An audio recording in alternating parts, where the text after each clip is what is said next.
The view from above the Evergrande Football School is expansive. 50 pitches spread out across some 160 acres in southern China's Guangdong province, the biggest in the world. It's ambitious, to say the least, a trait matched by a young student far down below.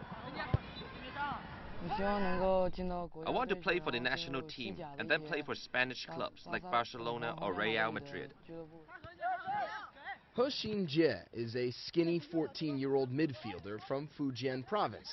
His family doesn't have a lot of money, so when he got a full scholarship to Evergrande 8 months ago, he didn't think twice. For him, football is life. I feel really lucky to be here.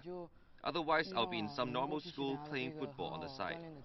He is one of more than 2,000 students that live on the Evergrande campus. 80% of their time is spent inside these ornate buildings attending class.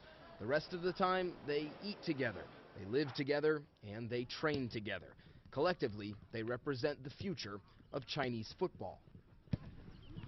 Our school aims to improve the level of football in China and cultivate some stars, while helping them grow as people.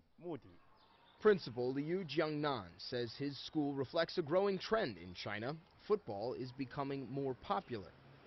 Every Saturday, the entire school gets together and teams from different grades play matches against one another. It's the kind of scene, young kids involved, parents coming out to watch, that the Chinese government hopes gets replicated time and again across the country as everyone gets more invested in the sport. President Xi Jinping, a big fan of the beautiful game, has led a surge of investment in youth football.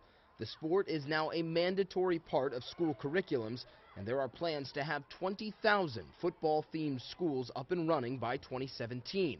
The ultimate goal is to win a World Cup. To do that, though, you need to develop star players. That's the task facing people like Sergio Zarco Diaz, a Spanish youth coach who moved to China 4 years ago as part of a partnership between the school and European heavyweights Real Madrid. We asked if he has any future Messis or Ronaldos on his roster. I hope so, but we are not in a rush because we know that this is a process that takes time.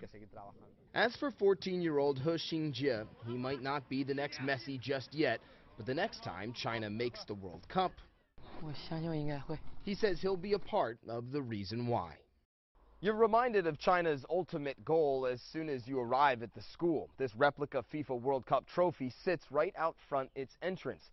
Principal Liu says he hopes that the national team can manage to qualify for that tournament in the next 10 to 15